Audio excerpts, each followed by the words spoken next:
तो आज हम डील करेंगे कि इकोनॉमिक लाइफ कैसी थी दिल्ली सल्तनत की, क्या एडमिनिस्ट्रेटिव सेटअप था दिल्ली सल्तनत का, और क्या क्या सिस्टम, लोग कैसे थे वहां पे, ट्रेड कैसा चल रहा था। Today we will deal with this. समझ रहेगा नहीं? तो पहली चीज आती है एडमिनिस्ट्रेटिव स्ट्रक्चर। क्या? Administrative structure. एडमिनिस्ट्रेटिव स्ट्रक्चर सबसे पहले आता है आपका एडमिनिस्ट्रेटिव स्ट्रक्चर में। एडमिनिस्ट्रेटिव स्ट्रक्चर कैसा था? अच्छा भैया एक चीज बताओ तो, ये सब लाल किले में बैठ कर राज कर रहे थे? लाल किला उस टाइम नहीं बना था। उस टाइम के यहाँ से कर रहे थे, जैसे आज तो लाल किला है। तो दिल्ली में ही था उनका पैलेस था, अच्छे अच्छे पैलेस थे, तो वहां पे राज कर रहे थे वो लोग, वहां से राज करते थे। लाल किला नहीं बना उस टाइम, किले थे बढ़िया बढ़िया, तुगलकाबाद फोर्ट, ये सब तुगलकाबाद बनवाया था ना इसने, गयासुद्दीन तुगलक ने, तो ये सब फोर्ट्स थे, दिल्ली के आसपास के एरिया से ही राज कर रहे थे। बट ऐसे ये तो मुगल टाइम के किले हैं भाई। ओके, कुतुब मीनार टाइप था। हाँ ये वाला रेड फोर्ट तो शाहजहां ने हाँ, शाहजहां। ठीक है, तो एडमिनिस्ट्रेशन में सबसे पहले नंबर पे आता है भाई सुल्तान। सुल्तान देखो देखो रफ्तार है सुल्तान। ठीक है तो सुल्तान साहब कौन थे? King. Sultan is king.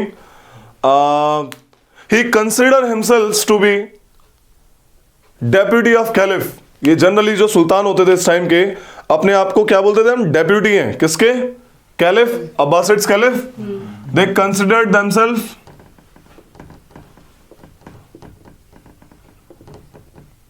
To be deputy, मतलब बोलते थे हम लेफ्टिनेंट हैं, लेफ्टिनेंट ऑफ फेथफुल।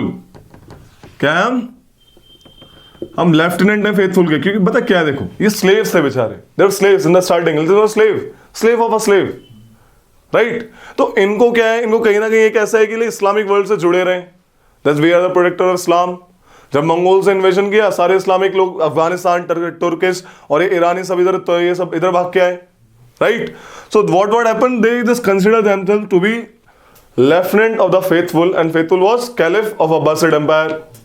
एक रिलीजियस अफेयर में ऐसा नहीं था कि ये बंदा इन पे, जो फेथफुल था, जो अब्बासिड का कैलिफ था, वो इनके ऊपर लाइक डायरेक्टली रूल करता था। नो, जस्ट एक फॉर्मल रिलीजियस स्पेयर में अपने आप को बोलते थे, जैसे हम कहते हैं भगवान, भगवान है सबसे ऊपर। समझ आ रही है? सबसे ऊपर क्या है? भगवान। हम तो लाइक उनके लाइक बंदे हैं, राइट। तो काइंड ऑफ दैट थिंग। जैसे आपके जो प्राइम मिनिस्टर वो कहते हैं मैं तो रक्षक हूं, क्या? प्रधान सेवक, राइट। सो ऐसा कुछ था।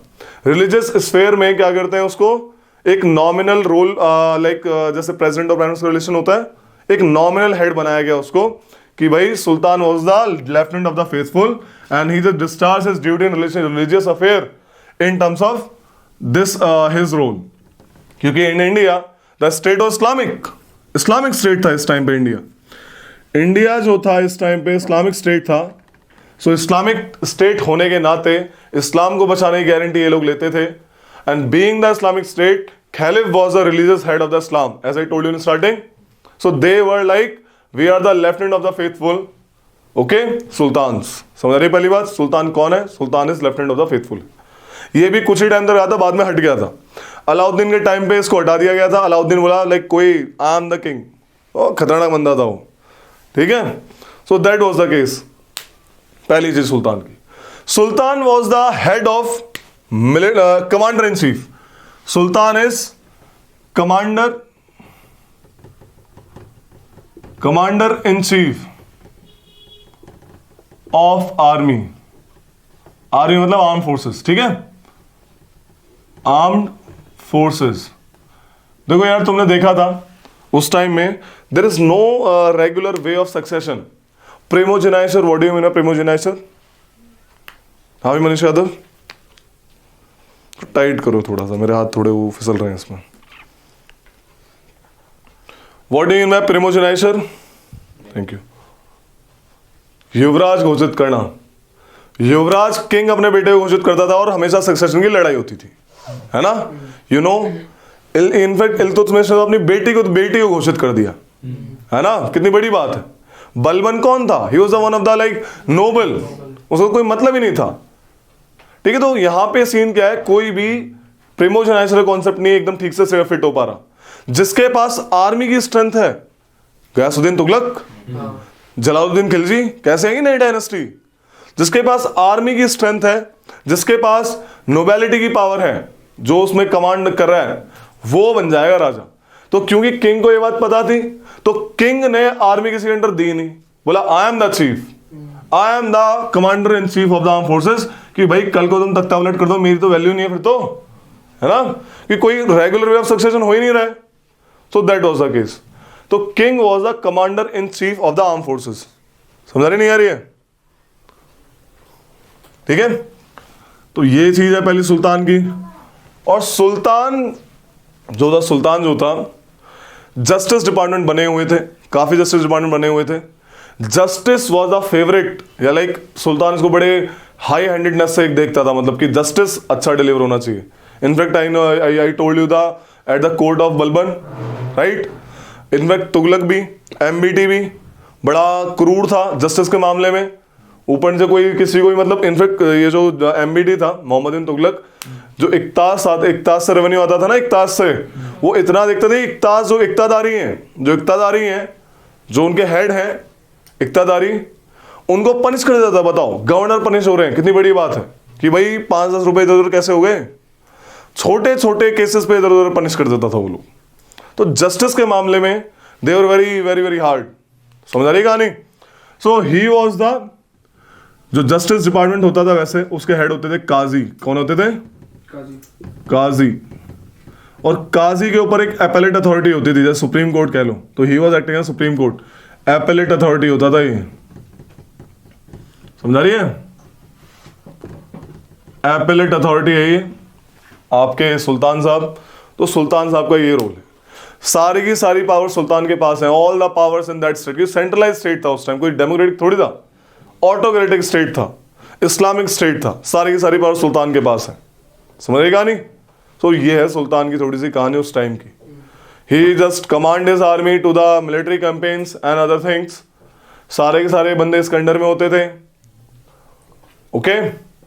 तो लिख लो सुल्तान के बारे में हल्का सा एडमिनिस्ट्रेटिव स्ट्रक्चर. पहले लिख लो हल्का सा, टॉपिक डाल लो ऊपर से. Government, economic and social life under Delhi सल्तनत. Government, economic and social life under Delhi सल्तनत. Number 1 sultan. सुल्तान के बारे में लिखेंगे. He consider himself to be lieutenant of the faithful. He considers himself to be lieutenant of the faithful, that is Abbasides Caliph.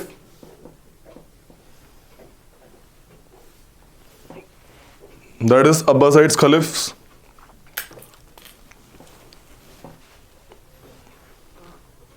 That is, they consider deputy to them, deputy to the Caliphs.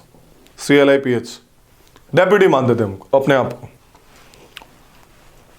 But that was nominal being the Islamic state. Okay, that was nominal. कोई ऐसे hard and fast नहीं था कि वो उसका कोई से है हमारे मैटर में.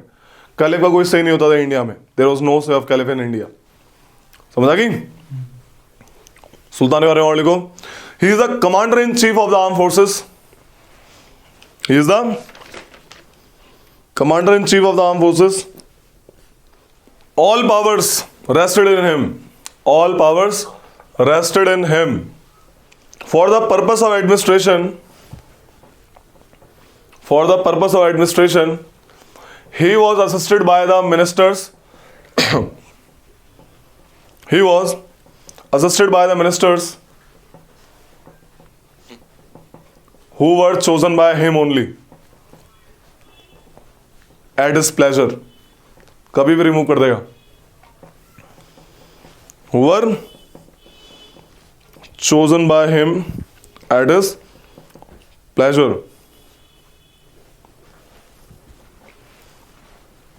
समझाया? अब मिनिस्टर्स की बात करते हैं. जो दूसरा बंदा जो होता था सुल्तान के बाद, जो पावरफुल है ना, पावरफुल मिनिस्ट्री जो सुल्तान के बाद है एट द एंड, वह वजीर साहब. ही is the head of revenue department, head of revenue department. पहले वजीर मिलिट्री वाले एरिया में भी काम आता था, लेकिन बाद में इसको properly head of revenue department बना दिया। इसके अंदर दो ऑफिस थे, एक तो कैग का था, ऑडिटर जनरल, है ना, ऑडिटर जनरल, और एक accountant general, accountant general.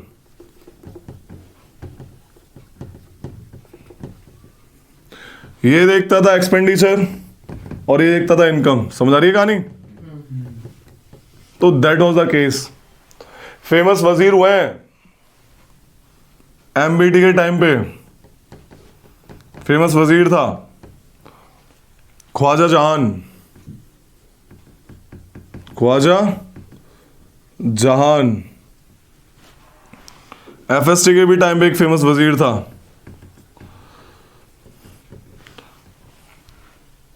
Khan ए जहान, खान ए जहान। लिख लो इसके बारे में। The second important office after sultan was a wazir. The second important office after the sultan was a wazir. He was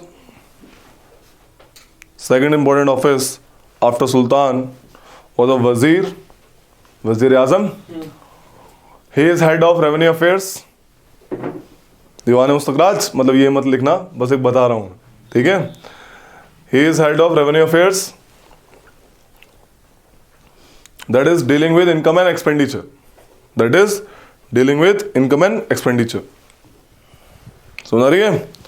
इसके बाद था, वजीर के बाद आया भाई फेमस डिपार्टमेंट दीवान ए अर्ज। दीवान ए क्या था ये? इसका हेड था मिलिट्री डिपार्टमेंट। यस, आरिस ए मुमलिक हेड था इसका ही।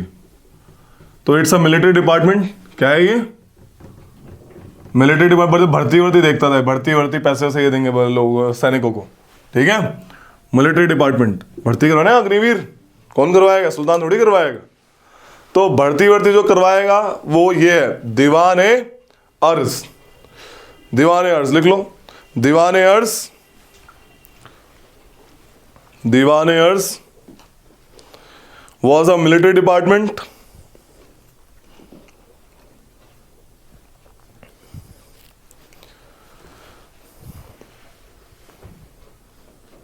the head of this department was called Aris A Mumlik Mamalik है Mamalik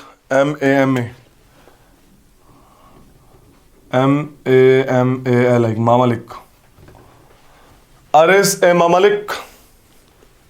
ठीक है, कल को तुम चीफ ऑफ आर्मी स्टाफ बनोगे तो अरिस ए मुमलिक के हेड बनोगे, क्योंकि एट द प्रेसिडेंट है ना commander in chief of the arm forces. देख लो, he is the head of this department. समझ आ रही कहानी? He is not the head of commander in chief, he is not the commander in chief. लिख लेना साफ साफ अलग से, बहुत बार कंफ्यूजन के लिए आता है। ही is not the commander in chief of arm forces, because वो तो सुल्तान है, ठीक है। His function is to recruit, equip and pay the army. Equip and pay the army. किसने बनवाया था रे? अरे से मुमलिक, ये बताएगा, कोई नहीं बताएगा। लिख लो, Balban was the introductor of this department, और इज लाइक क्या फाउंडर। किसने फाउंड किया था ये डिपार्टमेंट? बलबन साहब ने। सबसे ज्यादा आर्मी पता किस किस राजा के टाइम पे थी इसकी दिल्ली सल्तनत में? किसकी होगी? एमबीटी की होगी। अलाउद्दीन। की। Alauddin has the largest number of army at his time. लिख लो, Alauddin has the largest. Khilji है ना भैया? हाँ, खिलजी। अलाउद्दीन, ये खिलजी वाला चल रहा है, उसको भूल जाओ जान सो उसको, ठीक है। अलाउद्दीन खिलजी की लार्जेस्ट आर्मी थी अपने टाइम पे, क्योंकि उसने आर्मी को बहुत अच्छा ध्यान दिया था। आर्मी के लिए तो उसने मार्केट रिफॉर्म किए थे मेनली, ठीक है। In fact he introduce the Das system introduce the दाग सिस्टम, दाग, दाग, हाँ भी बड़े वहाँ भी था। ही इंट्रोड्यूस द दाग सिस्टम, दिखा क्या है? वो लगा देते थे वो घोड़ों पे। कैश, कैश भी यही था, पैसे वाला। तो लिख लो भाई, लिख लो इसको। कैग था इनका जो सेकंड ऑफिस था सुल्ताना का वजीर। सुल्ताना का, अरे सुल्तान का वजीर, ये नहीं देता था सैलरी। रेवेन्यू ऑफिसर्स, हाँ तो ये नहीं देता था इनकी मिलिट्री सैलरी। ये अर्ज ए मुमलिक को देता था, ये ले भाई तेरे डिपार्टमेंट की सैलरी, वो फिर उनको बांट देगा। समझ रही है? अब वही वाली बात है। तो यही कहानी है। अगला बंदा है फेमस बंदा, दीवान रिसालत। अगला जो ऑफिस है, कौन सा ऑफिस है? दीवान ए रिसालत। रिसालत, इसका हेड होता था भाई चीफ सदर। चीफ सदर।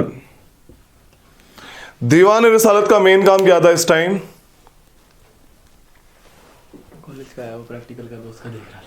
दीवान रिसालत का मेन काम क्या है इस टाइम कि ये जो काजी होते हैं, काजी, चीफ सदर ही काजी होता था। चीफ काजी इसका हेड हो। चीफ सदर जो है आपका, जनरली चीफ काजी को ही बना देते थे। चीफ काजी कौन है? चीफ काजी कौन है? काजी भी तो वो है जस्टिस, ये सुल्तान, जस्टिस वाला, जस्टिस का हेड है ना। तो चीफ काजी को ही जनरली चीफ सदर बना देते थे। और ये क्या काम करते थे? जैसे कोई बड़े बड़े पोएट्स हैं, कोई भी स्कॉलर है बहुत बड़ा लिटरेचर में, किसी फील्ड में, उसको डोनेशंस देने का काम करते थे, उसको स्कॉलरशिप देने का काम करते थे। समझ रही है? उसको पैट्रोनाइज करने का काम करते थे। ये लोग थे जो उनको रुपए देते थे। समझ रही कहानी? लिख लो, दीवान रिसालत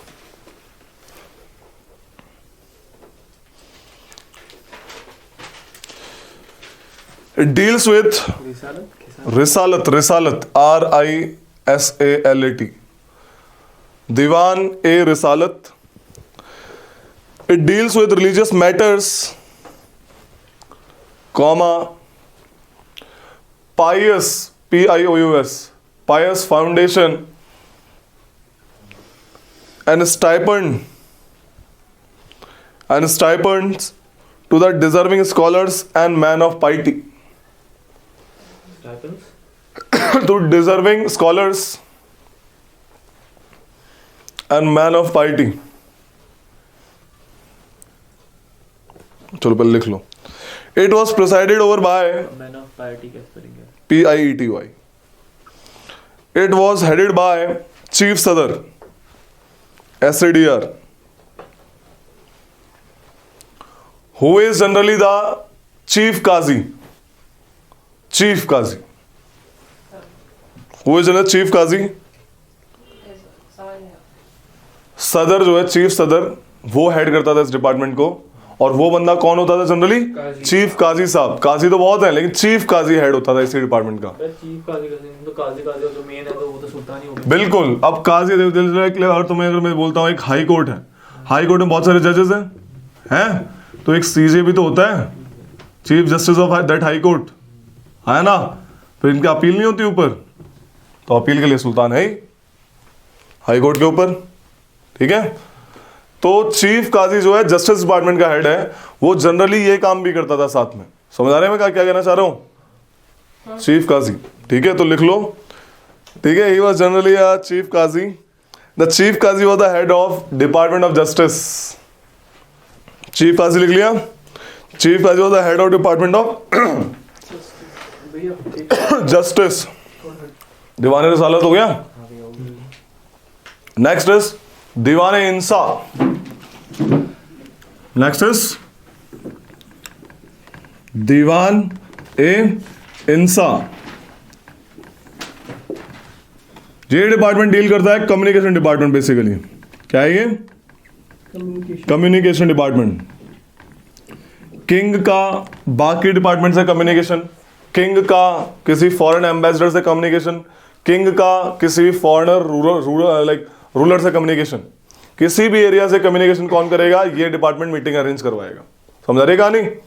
लाइक मिनिस्टर एक्सटर्नल अफेयर्स और इंफॉर्मेशन डिपार्टमेंट को क्लब कर देंगे, तो ये बंदा है। तो लिख लो इसके बारे में। दीवाने इंसा dealt with correspondence with state correspondence, dealt with state correspondence. All the correspondence, एक मिनट state correspondence, लिख लो इसको कि ये वर्ड है तुम्हें समझने के लिए, लेकिन कॉरेस्पॉन्डेंस वर्ड आएगा ऑप्शन में तो कंफ्यूजन होती है। ठीक है, ऑप्शन एनसीईआरटी के देते हैं वो लोग, एनसीईआरटी के वर्ड उठाना है, हार्ड है चाहे इजी है, ऑप्शन वहीं से आएगा। ठीक है, लिख लो फटाक से लिख लो। This department deals with state correspondence, all the correspondence formal और confidential, all the correspondence formal और कॉन्फिडेंशियल बिटवीन द रूलर, मैं क्या all the correspondence between the वही बात है पता है मैं तो बोल रहा हूँ। बिटवीन द फॉर्मल और confidential between the ruler and sovereigns of other state, rural between the ruler and sovereign of the other state, and with his subordinate officials, and with his subordinate officials was dealt by this department, was dealt by, तुम कैसे मुस्कुरा रहे हो बे?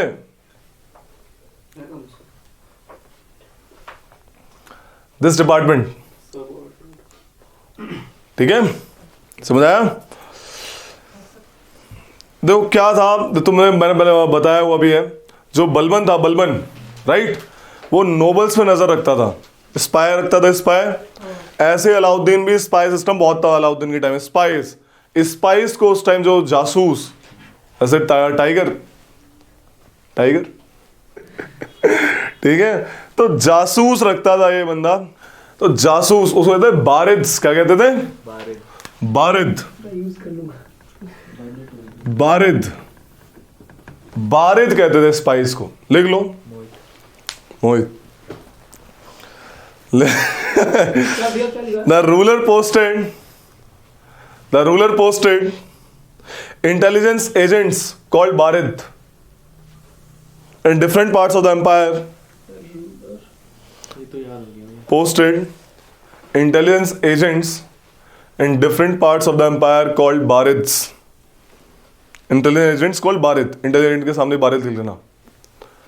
Intelligence agents called Barid in different parts of the empire to keep them informed. इसका head कौन होता था? Chief बारिद। समझा गई? चीफ बारिद, मतलब चीफ को क्या कहते हैं? चीफ, थोड़ी चीफ कहते हैं। ठीक है, मुख्य आमिर सही, आमिर टाइप का है। और कहते हैं उर्दू में कहते हैं। हाँ, different parts of the empire in different parts of the to keep them informed. ठीक है,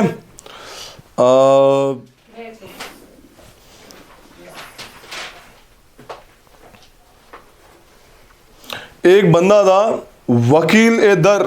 कौन था? वकील इधर भी वकील ए दर, ये हेड था कारखाने वाले डिपार्टमेंट का। किसका? कारखाना, रिमेंबर कि वकील ए दर वॉज द हेड ऑफ कारखानाज। ये कारखाना का मतलब वही है क्या? जो नॉर्मली कारखाना होता है। नहीं, क्या होता था किंग के लिए अलग से, जैसे फिरोज शाह तुगलक को ना स्लेव्स का बड़ा शौक था, उसने एक दीवाने बंदगान भी स्टार्ट करवाया था। तो वो क्या करता, उन स्लेव्स को एक उसने एक कारखाना वाला डिपार्टमेंट है, कारखाना is like it's a factory kind of thing. मेरी बात सुनना अभी, उसमें वो सब बनता था जो किंग के हाउस होल्ड को चाहिए होता था। किंग बोला आज से मुझे कोई बढ़िया सा कोई ऑफिसर मैस बेसिकली, ठीक है, तो वहां पे वो बना के देंगे कुछ भी, जो भी चीज उसको बाहर पसंद है वहां पे बना के देंगे, शायद तलवार से लेके खाने तक, everything, not even for him, for his harem. Harem is the area where the royal ladies were like placed.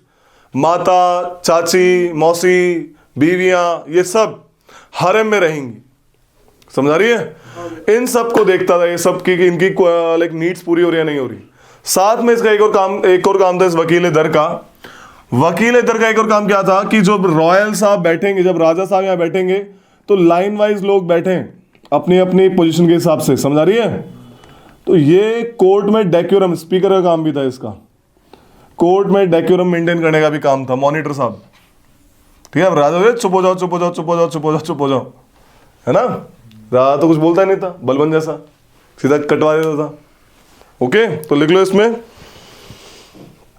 कि he is also responsible for the maintenance of proper decorum of the court.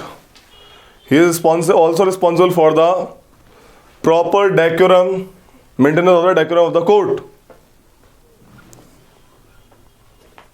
समझ रहे रे?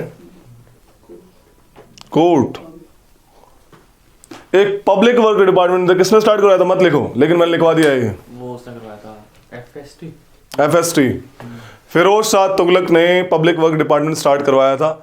तो ये था आपका normal, आपका क्या काम है इसका? ये आपका एडमिनिस्ट्रेशन वाला जो ऑफिसर्स हैं डिपार्टमेंट से, ये सब है। इसका स्टेट किसमें बटा था? देखो अभी बताते हैं। स्टेट्स बटा था इसका डिफरेंट डिफरेंट पार्ट्स में। Let me tell you the structure of the state. Parganas,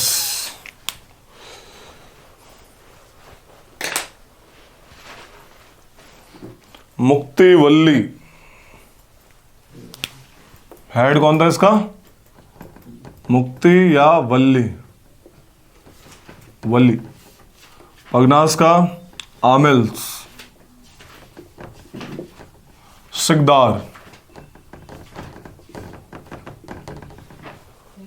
ठीक है, ये है कहानी।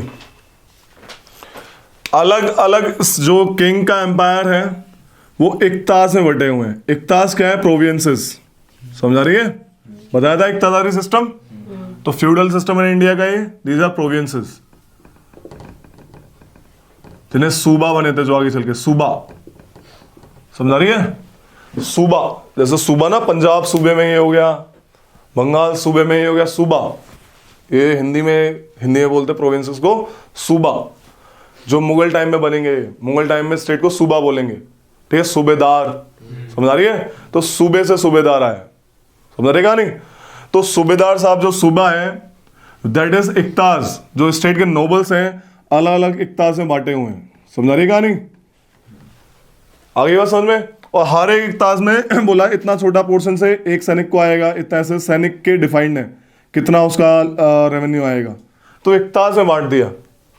इक्तादार्स और एट द एंड दिस मुक्तिस एंड वल्लीस are responsible for the collection of the revenue from the इक्ताज। इसको इक्तादारी सिस्टम में स्टार्ट किसने करी थी? इल्तुतमिश। हटाई किसने थी? अलाउद्दीन खिलजी। अलाउद्दीन खिलजी बोला जो दिल्ली के आसपास का एरिया है उस पे इक्ता नहीं डालेंगे, पूरा नहीं हटाया था उसका। बोला उसका सादा रॉयल रेवेन्यू सीधा कहां पे आएगा? किंग के पास। कैश चाहिए था, बिकॉज उसने कैश में सैलरी दी थी ना अपने सोल्जर्स को। तो व्हाट डिड इट, दिल्ली के आसपास का एरिया उसको इक्ताज से हटा दिया। बोला ये इक्ताज में नहीं जाएंगे। समझ रही कहानी? तो प्रगना क्या है? प्रगना is group of villages. It's a, जैसे तुम बंगाल में एक डिस्ट्रिक्ट है 24 प्रगना, समझते हो? लाइटस लाए हो? एटलस ओपन करो, बंगाल का मैप। उसमें 24 गांव हो गया। 24 परगनास है। ठीक है, परगना खुद में ग्रुप ऑफ विलेजेस होता है। एक परगना में 84 गांव होते हैं। 84 सुना है? 84 गांव या 100 गांव। जाटों में तो होता है ये, क्या रे? 84 वाला सिस्टम। अपने पापा या दादा को सर पूछना, 84 सिस्टम ऐसा कुछ होता है। ठीक है, तो एक परगना में 84 गांव आते हैं लगभग। ये नहीं पूछेगा कभी, ये पूछेगा परगना क्या है? It's a group of villages. Sikh उसके ऊपर वाला एरिया, और सूबा यानी कि इक्ताज सूबा है। ठीक है, परगना का हेड कौन है? आमिल्स, ग्रुप ऑफ विलेजेस का। एंड मुक्तिस एंड वल्लीस नॉर्मल हेड है किसके? इसके इक्ताज के। अब एक ग्रुप ऑफ विलेजेस का हेड है कौन? आमिल। बट सीन क्या है, एक विलेज का हेड कौन कर रहा है? एनीबडी? विलेज हेडमैन्स खुद्स एंड मुकद्दम, हम खुद से मुकद्दम। रिमेंबर, ये तो ग्रुप एंड विलेजेस हो गया। तो विलेज का हेड है, विलेज हेडमैन वर टू खुद्स एंड मुकद्दम्स। ये क्वेश्चन आया था बीपीएससी में, बताओ।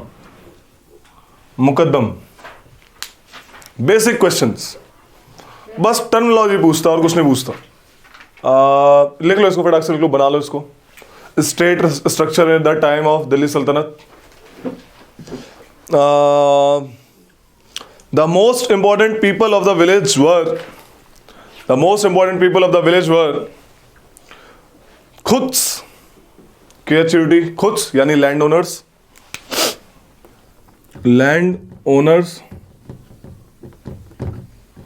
मुकद्दम्स विलेज हेडमैन, विलेज ये खुद कौन थे? हेडमैन, और मुकद्दम लैंड ओनर्स। एक्चुअल में क्या है ना, ये बड़े किसान, इनको ऐसा समझो बड़े किसान, जमींदार टाइप, तो इनकी चलती थी। तो दोनों ही एक तरीके से ये विलेज हेडमैन है, कंफ्यूज नहीं होने का। एकदम मैंने तुम्हें डीप बता दिया एट द एंड क्या थे ये लोग। ये लैंड ओनर्स थे और दूसरा वाला हेडमैन था। ये दोनों के पास पैसे ज़्यादा थे, लैंड होल्डिंग ज़्यादा थी, और वहाँ पे मस्त तरीके से रहते थे, एकदम राजा का स्टाइल कॉपी करते थे ये लोग। क्या लिखा आपने? KHU UTS, खुद्स एंड मुकद्दम्स, ठीक है। अब आता है economic and social life. Economic life और सोशल लाइफ बताया इब्न बतूता जब आया था। किसके टाइम पे आया था इब्न बतूता? बगल में जूता लेके, MBT। Ibn Battuta came at time MBT and he wrote his accounts. उसको ना राहिला लिखा था उसने, किताब है राहिला। राहिला किताब है, उसमें उसने इंडिया के बारे में भी लिखा। उसने बताया उस टाइम पे कि MBT की कोर्ट बड़ी मस्त थी। MBT कोर्ट नहीं मस्त थी कि MBT से मिलने के लिए जब जो उस पैलेस में घुसते थे 3 लॉफ्टी गेट्स से जाना होता था, और वो हाईली गार्डेड होते थे। जब राजा बाहर निकलता था, इनफैक्ट बलबन की कहानी सुनो तुम, बलबन जब बाहर निकलता था अपने साथ एक ग्रुप ऑफ बॉडीगार्ड्स लेके बाहर निकलता था, ठीक है, कहते एकदम नंगी तलवारों के साथ, नेकेड स्वॉर्ड्स, जो भी मिला तुरंत काट देंगे, चमकती हुई, ठीक है। बलबन ने तो मस्त मामला कर दिया, वही सजदा पायोज वाला, जो भी आएगा सजदा करेगा, पूरा लेट जाएगा, जैसे हम करें साष्टक प्रणाम, पायबोज पैर चूमेगा, ठीक है, पैर चूमेगा। नौरोज फेस्टिवल है उसने करा। राजा साहब के शौक बड़े थे, कारखाना इसलिए तो बनवाया था, सो बहुत बड़े बड़े शौक। कहते हैं एक टाइम पे 70,000 रुपए के जूते पहने थे हमारे जो MBT और FST लोग हैं, लोग 70,000 रुपए के जूते, उस टाइम पे 70,000 टंका है, बताओ। दान ही ऐसे इतना लाखों में दान कर देते थे। कहते हैं MBT हर साल, मतलब हर गर्मी में और सर्दी में रोब्स बांटते थे। रोब्स लॉन्ग कोट्स होते हैं, पहनते हुए देखे होंगे लॉन्ग कोट्स, पर्शियन में रोब्स बोलते हैं, ROBS, रोब्स, तो वो सब पहनते हैं। सो इसने बांटे, कहते हैं कि करीब 2-2 लाख के तो एप्रन ही बांट देता था एक बार में, ठीक है। और साफ साफ ऑर्डर थे FST के, जहां भी हैंडसम बंदे दिखे वॉर में पकड़ के लाओ, सेव बनाएंगे, ठीक है। और क्या था, जहां भी ऐसी चीज दिखे, कारखाना वालों को बोल दिया था, वकील दर को, जहां भी मोहल्ले में ऐसी चीज दिखे कि राजा की होनी चाहिए, देखा ना उसमें अलाउद्दीन खिलजी में कि हर नायाब चीज पे सिर्फ अलाउद्दीन का हक है? तो वही चीज है। तो देवर लाइक जहां भी नायाब चीज दिखे वो सुल्तान के लिए आएगी, चाहे वो बांसुरी बजाने वाला हो, चाहे वो ताज हो, और चाहे वो नायाब पत्थर, ठीक है। So that was the case. तो लग्जरी लाइफस्टाइल था। अब इनका लग्जरी लाइफस्टाइल कॉपी करते थे नोबल्स कॉपी देयर लाइफस्टाइल। मुक्तिदोवल्ली इनका कॉपी करते थे। इनका भी खुद में एक पैलेस होता था, बड़े बड़े गार्डन्स, पानी वाले, एकदम पानी बहने वाले गार्डन्स, ओके, बढ़िया बड़ा गार्डन्स। ये लोग फ्रूट्स प्रोड्यूसिंग के लिए बहुत मतलब अपना लाइक वो देते थे, क्या कहते हैं उसको, योगदान, काफी योगदान देते थे, ठीक है, इन फ्रूट प्रोडक्शन। खासकर मेलन्स एंड ग्रेप्स बड़े पसंद है इनको, आपके खरबूज और ये सब अंगूर, ठीक है। ये था मामला इसका। नोबल्स भी यही कॉपी करते थे, पैसे एकदम बढ़िया। इनकी सैलरी यार, एक बंदा था, उसका नाम नहीं दिया हुआ NCERT में, वन ऑफ द ममलुक, अर्ज ममलिक, कौन था? Head of department of military, right, अर्ज ममलिक, राइट। सो वो बंदा कहते जब मरा था 12 करोड़ रुपए छोड़ के मरा था। करोड़ उस टाइम पे 12 करोड़, अभी ऐसे ऐसे तो बंदे थे वहां पे। ये था अपर पोर्शन। लोअर पोर्शन कतई गरीब, मुश्किल से 5 रुपया 20 रुपया, ये सब, ये लाइफ थी। तो लाइफ ऑफ इनइक्वलिटी बहुत थी एट दैट टाइम। तो लाइफ ऑफ एक्सट्रीम इनइक्वलिटी, एक तरफ इतने ज्यादा अमीर लोग, गरीब लोग, जैसे आज की नॉर्मली चीज, राइट। सो ये कहानी है। इंडस्ट्रीज, इंडस्ट्री, ट्रेड बड़ा फेमस हुआ। ट्रेड इस टाइम पे हमारे यहाँ पे फेमस था muslin fine variety of cotton, बहुत पसंद थी बाहर के एरिया को, बहुत ज्यादा पसंद थी। Bakhtiyar Khilji, one of the famous general of Mohammad Ghori, वो बिहार में चला उसको गवर्नर बनाया बनारस का, और उसको बोला तुम्हारे इस आगे वाला एरिया तुम अटैक कर सकते हो, कुछ भी कर सकते हो। ये अटैक बंगाल का रूलर था बहुत बड़ा, लक्ष्मण सेना, ठीक है, बड़े आतड़ा रूलर, सेना डायनेस्टी से, पाला के बाद सेना आए थे वहां पे। Then finally what happened, Bakhtiyar Khilji stealthily enter the fort of Lakshman Sena with the 18 horses. उस टाइम हॉर्स ट्रेडर्स की साइड कॉमन थी, तो उसको बेचारे को पता, समझे लक्ष्मण सेना बेवकूफ था, तगड़ा योद्धा था, उसको पता, बेचारे को पता नहीं लगा, और सरप्राइज अटैक मारा उसने सीधा। लक्ष्मण सेना सोचा कि भाई पंगा हो जाएगा, भागा तो भैया उसकी आर्मी में आ गई, और बाद में ये वाला सीन हुआ था, 20 बच्चे सब पकड़ लिए उसने, ठीक है।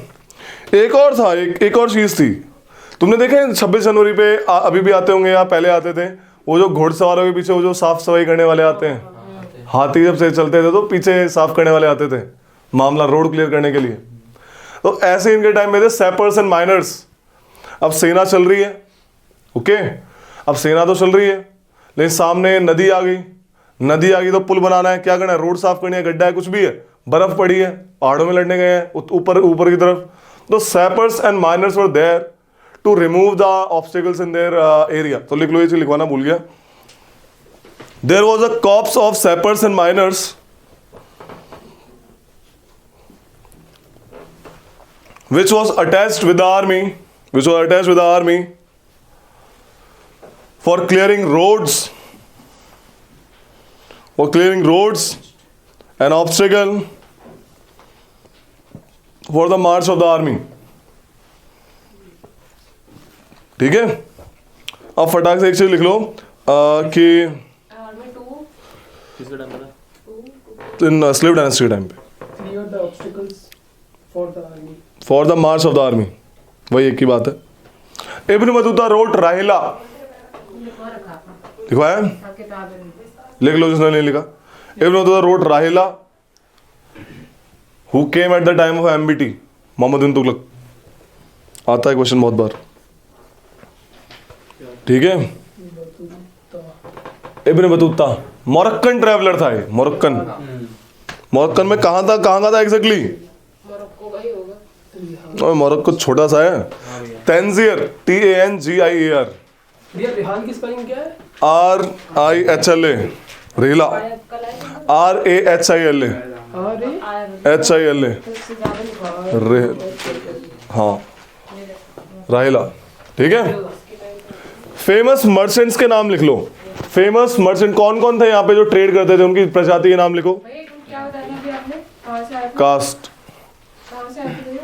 तैग्रियर, spelling is TANGIER, Tangier, tiger, ऐसा समझना। ट्रैवलर्स ने बहुत अमीर फैमिली से, अब तू था, सारे ट्रैवलर्स।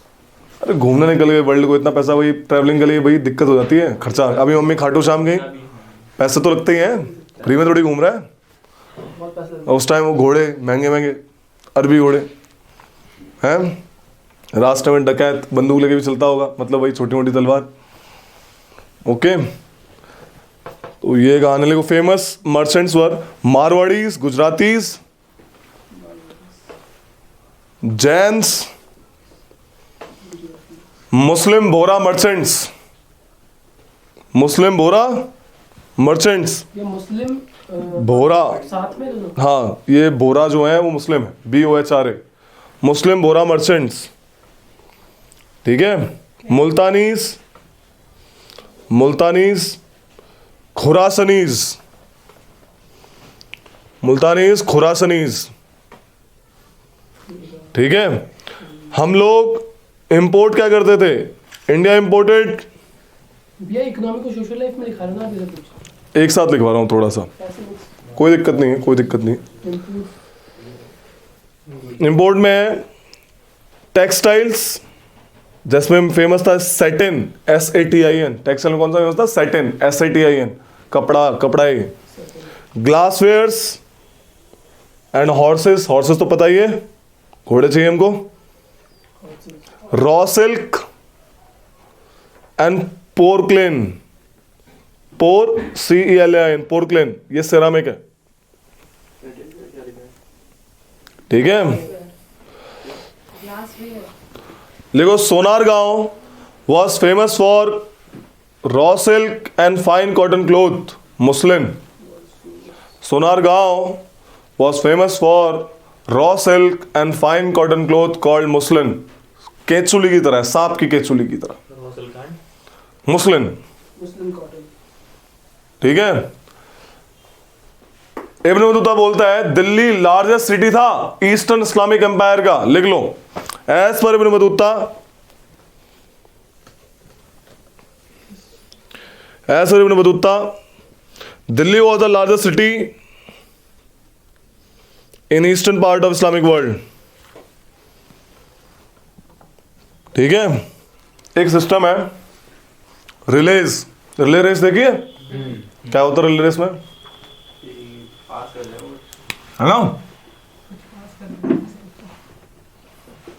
बैटन पास करते हैं, बैटन 1 2 3। रिलेज वाला सिस्टम बड़ा अच्छा था, ओ ये मैसेज पास करने के लिए। मैसेज पास करने के लिए। घोड़े भी बाद में यूज हुए। तो एमबीटी जो था, रिलेज इतने ज्यादा अच्छे थे इस टाइम पे। रिले यार बेसिकली बंदे भागने वाले, हर कुछ किलोमीटर पे रहते थे।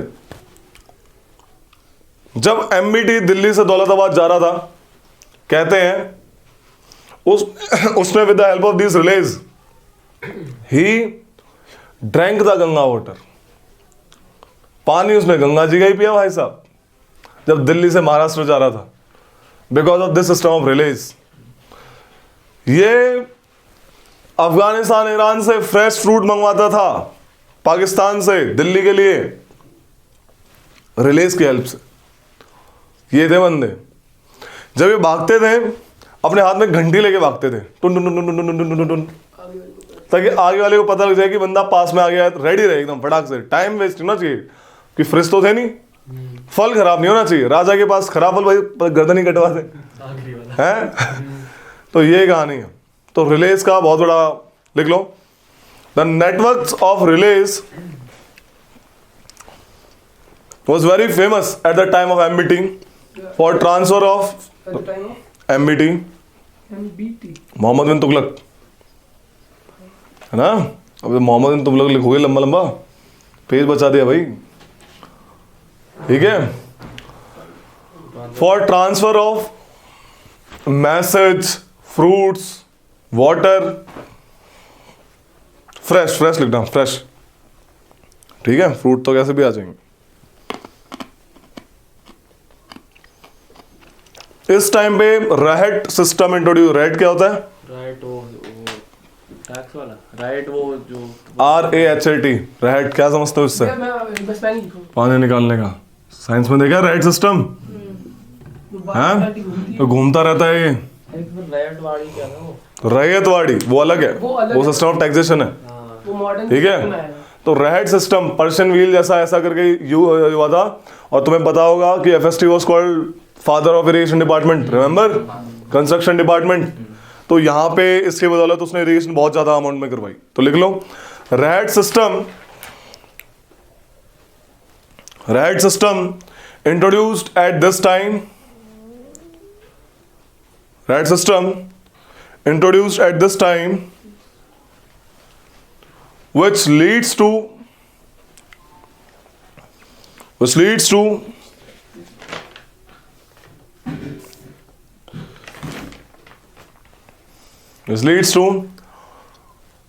irrigation of large area, Therefore, increase in agricultural produce, which leads to irrigation of large land area, which leads to increase in agricultural produce. ठीक है रे, समझ नहीं आ रही है? मैंने बताया था यहाँ पे एक हरम HARAM या HEREM, हरम एक ही बात है. हराम हरम जो होता है क्या है? Is a area, it's a place. Harem is the area, is a place where royal ladies and wife, mother, मौसी, फलाना डिगरा, रॉयल लेडीज यहाँ पे रहती थी. ठीक है, लिख लो. Harem is the area where royal ladies resides. ठीक है, सबको अलग अलग कमरा मिलता था. जोधा अकबर देखिए, वहां पे जोधा वो पूरा एकदम उनका आंगन सा रहते हैं वो लोग, हरम है वो. ठीक है, माता जनरली ये औरतों के लिए था, वाइफ्स के लिए था, बट इसको फिर बाद में मदर जो भी है सारी की सारी औरतें हरम में रहेंगी, हरम में. ठीक है, हरम में रहेंगी औरतें. ठीक है भाई, तो ये कहानी है. इस टाइम स्लेव्स डिस्ट्रीब्यूशन काफ़ी हो गया था. स्लेव्स होते हैं, स्लेव्स इंडिया में स्लेव मार्केट इस टाइम पे बहुत जोरों शोरों से था. यहाँ पे स्लेव आते थे, इंडिया के स्लेव्स बाहर पसंद करते थे, अफ्रीका के स्लेव्स हम यहाँ पे खरीदते थे. अबाइसन स्लेव्स जिन्हें हब्सीस कहते हैं, अफ्रीका से आते थे. द स्लेव्स की कंडीशन ज़्यादा अच्छी होती थी शूद्रास से. रीजन इज बीइंग कि master is obligatory to treat his slave well. उसको खाना पानी देगा ही देगा, उसका स्लेव भूखा नहीं मरेगा. रिमेंबर बलबन, उसके बंदे ने स्लेव से कुछ उल्टा सीधा बर्ताव किया, बलबन ने उसको सजा दे डाली, गवर्नर के फादर ने. बताओ. So that was the case. लिख लो. The conditions of slave were better than the Shudras और द पुअर मैन, because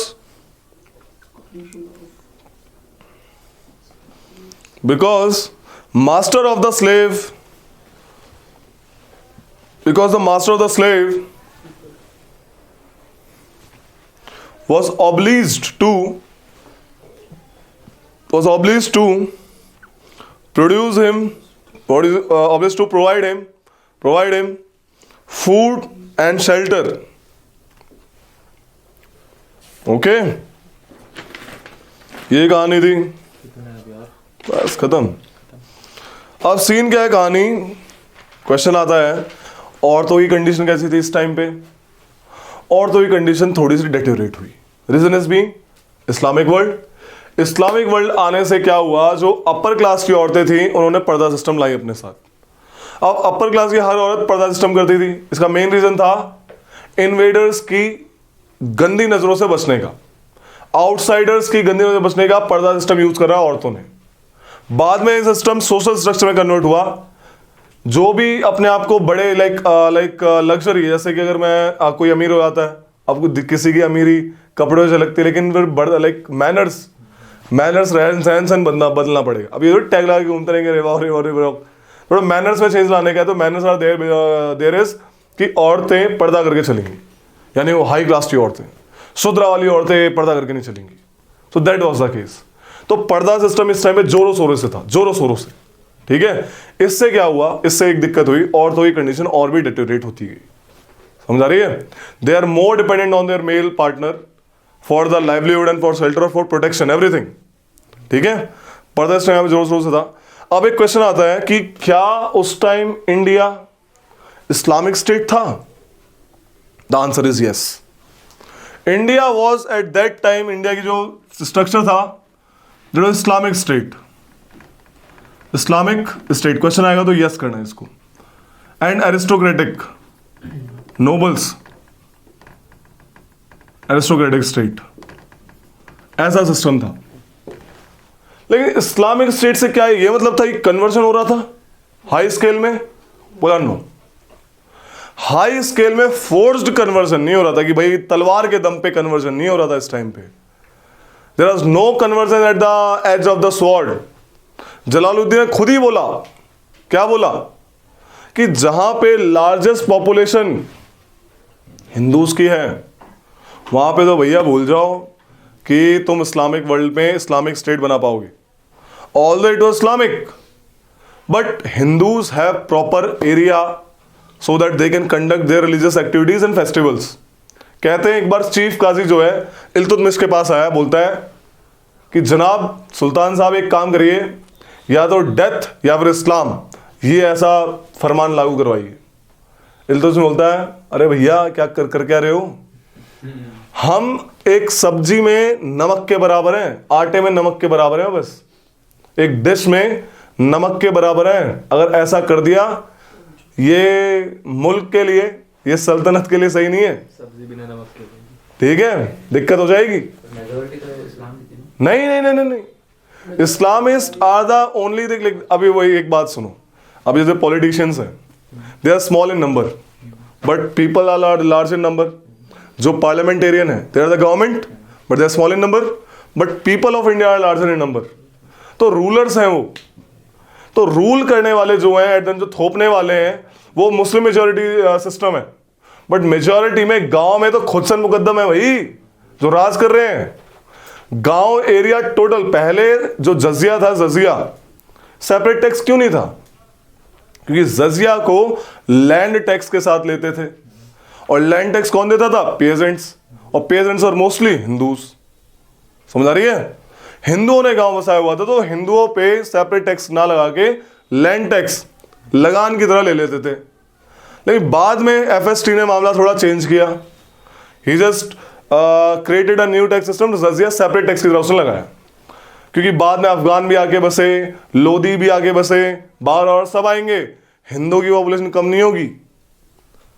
कहते हैं ये जो आपका शेख मोहिउद्दीन चिश्ती है, ये कहते थे हिंदुओं को पता है, कुछ हिंदुओं को पता है कि इस्लाम अच्छा ऐसा कुछ कुछ ओके, कि कुछ हिंदू जानते हैं कि इस्लाम एक बेस्ट रिलीजन है, ठीक है, लेकिन वो एक्सेप्ट नहीं करते क्योंकि उनका अपने रिलीजन में बिलीव बहुत है, ठीक है, बहुत बिलीव है, ऐसा करके सिस्टम था।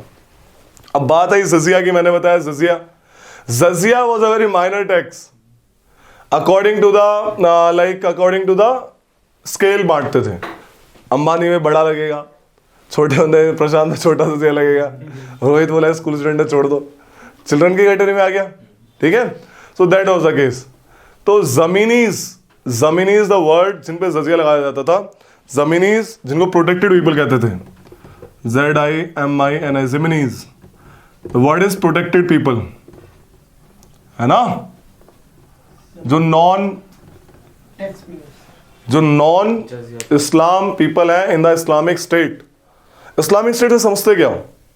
इस्लामिक स्टेट वो है जो इस्लाम के रूल से चलता है, शरिया से चलता है। शरिया क्या कहता है कि इस्लामिक स्टेट में सिर्फ मस्जिद रहेंगी, मंदिर नहीं बनेंगे।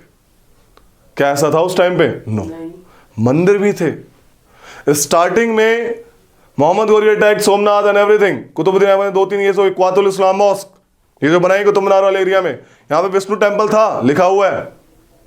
कल को यहाँ ड्रामा हो फालतू का, छोड़ो उस बात को, छोड़ो, गलत चीज है वो। तो पहले यहाँ पे विष्णु टेम्पल था as per NCERT, and Quwwat ul Islam mosque बनाई किसने? कुतुबुद्दीन ऐबक ने, ठीक है।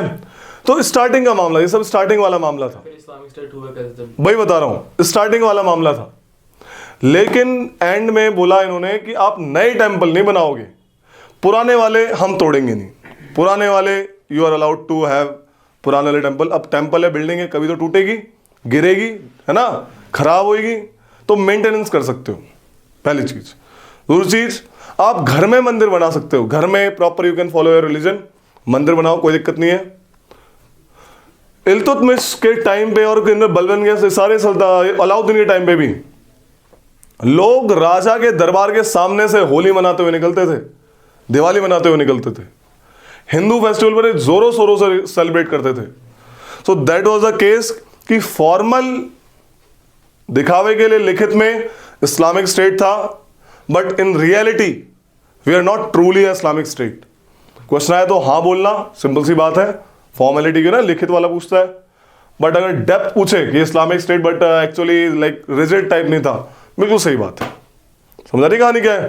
तो लिख लो इसको।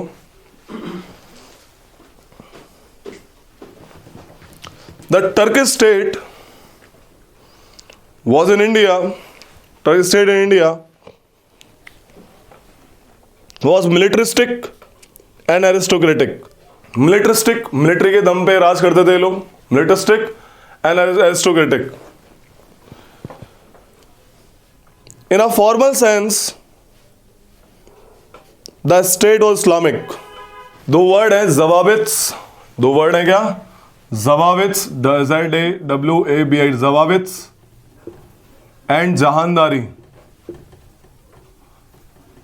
जहानदारी क्या है? इस्लामिक स्टेट सरिया के हिसाब से चलता है। सरिया बोला नहीं, सारा का सारा मामला सरिया सिर्फ काम करता था सिविल लॉज ऑफ मुस्लिम में। हमारे सिविल लॉ ब्राह्मण्स देखते थे, विलेज हेडमैन देखते थे।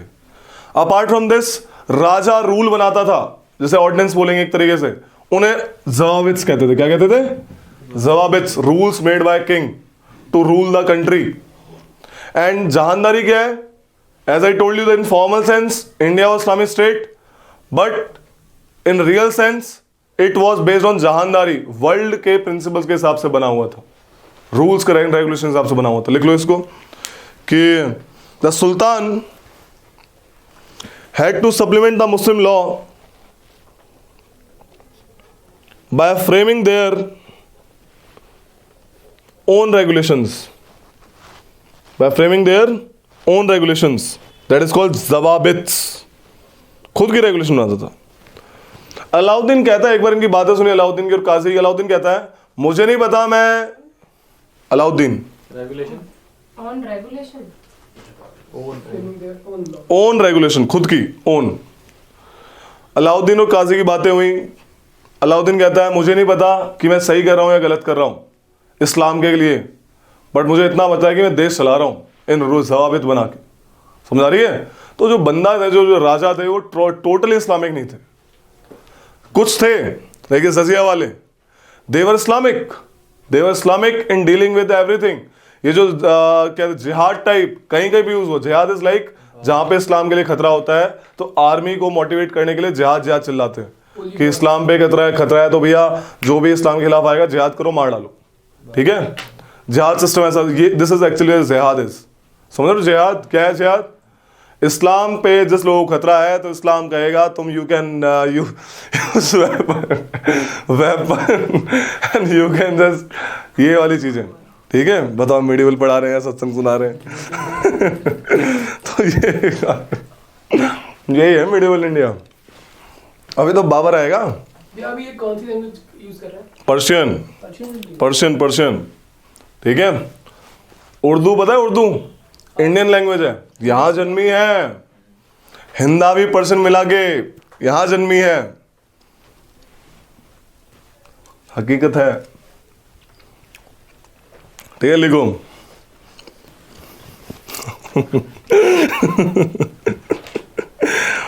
historians said that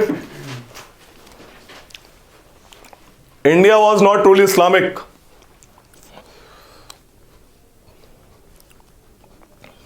but one based on worldly or secular considerations. Worldly, WORLDLY, worldly and secular consideration, that is जहानदारी। समझ रही है? जहानदारी में बेस था। तो लिखो एक चीज जजिया के बारे में लिखवाते हैं कि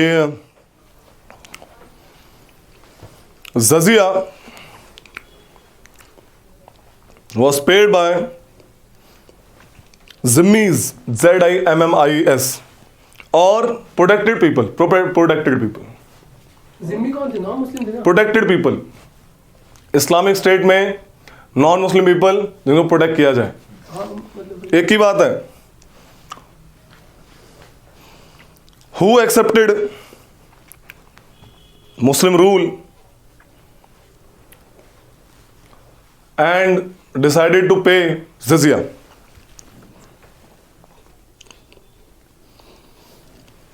This was really a tax this was really a tax in lieu of military service. Lieu of military service, जो फौज में लगे होते थे हिंदूज, उनको नहीं देना होता था. LIEU, बदले में. In lieu of military service and was paid on graduated scale and was paid on graduated scale एक बार मिलिट्री सर्विस के बाद फिर and was paid on graduated scale, यही है graduated scale according to means women, children and indigent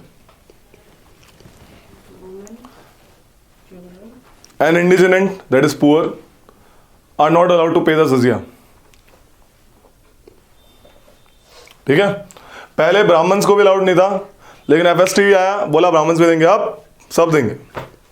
FST separated the ये शुरू किसने किया था? Qutbuddin Aibak. FST make the जजिया separate tax, started by Qutbuddin Aibak. लिख लो, very good very good very good, तुम लोग नहीं आए थे.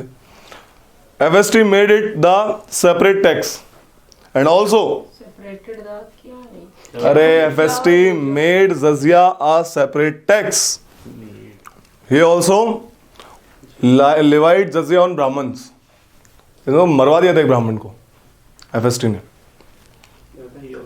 Light on Brahmins. एक बात साफ साफ लिख लो ताकि तुम किसी डिस्कशन में गलत वे में ना फंसो कि लोग कहते हैं जजिया लगाया गया ताकि लोग कन्वर्ट हो जाएं. नहीं, लिख लो, जजिया was not in any way, जजिया was not in any way levied for conversion of the Hindus to the Muslim. ठीक है, it was a minor tax for conversion of the Hindus to the Muslims, कि भाई मुस्लिम बन जाओ वरना जजिया लगेगा. ऐसा सिस्टम नहीं था. ठीक है, it was a minor tax. बहुत कम, पता नहीं लगता था लोगों को जजिया लगा भी हुआ है, लेकिन दिखता था. जब सेपरेट बनाया ना इस बंदे ने, तो जब लोग देने जाते थे तो चिढ़ाते थे लोग, अरे आ गए कैसे करके, ऐसे प्रोटेक्ट पीपल आ गए, जिम्मीज आ गए. समझ रहे हो? पहली चीज तो ये, लोग कन्वर्ट होते थे इस टाइम पे, ऐसा नहीं था नहीं होते थे, बट फोर्स कन्वर्जन नहीं था. लोग कन्वर्ट होते थे गवर्नमेंट जॉब के लिए. गवर्नमेंट जॉब में कहीं ना कहीं इन्फ्लुएंस था मुस्लिम्स का अपर क्लास में. जो लोअर सिविल सर्विसेज है वहां पे खुद सन मुकद्दम्स. तभी अलाउद्दीन ने इनको हटा दिया था, लेकिन FST ने इनको दोबारा से इनकी पावर रिस्टोर कर दी थी. ओके, FST बोला तुम ही ऐड हो, कोई दिक्कत नहीं है. और जो क्लैरिकल लेवल पे है वहां पे हिंदूज काफी ज्यादा थे, तो लोअर सिविल सर्विसेज में काफी हिंदूज थे, अपर में भी हिंदूज थे, but not at much that level. Okay, थोड़ा सा मुस्लिम वाला पार्ट इसमें प्ले कर रहा था. तो दैट वाज द केस. तो लोग अपनी इकोनॉमिक कंडीशन, सुद्रास, जो जानबूझे कन्वर्ट हो रहे थे, धर्म छोड़ना चाहते थे कि भाई यहाँ पे तो हमें तो भैया तंग कर दिया. तो that's why they want to convert to the Muslim so that they can have great prestige. वो तो बुद्धिज्म में भी कन्वर्ट हुए, रिमेंबर. तो ये फोर्स थोड़ी था, वो अपने लिए पॉलिटिकली एंड इकोनॉमिकली गेन करने के लिए था. आ रही है बात समझ में? फोर्स कन्वर्जन अभी नहीं देखा. समझ आ रही है? फोर्स कन्वर्जन किस पे था? कैदियों पे. बोला तुम्हारी सजा कम कर देंगे, इस्लाम में कन्वर्ट हो जाओ. ओके, ये चीज है, उन पे था. ऐसे कोई कि होल स्केयर मैसेकेयर हो रहा है, इस्लाम बना देंगे, नाम रहेगा, ठीक है, ये सब ऐसा कुछ नहीं था. ठीक है, ओके.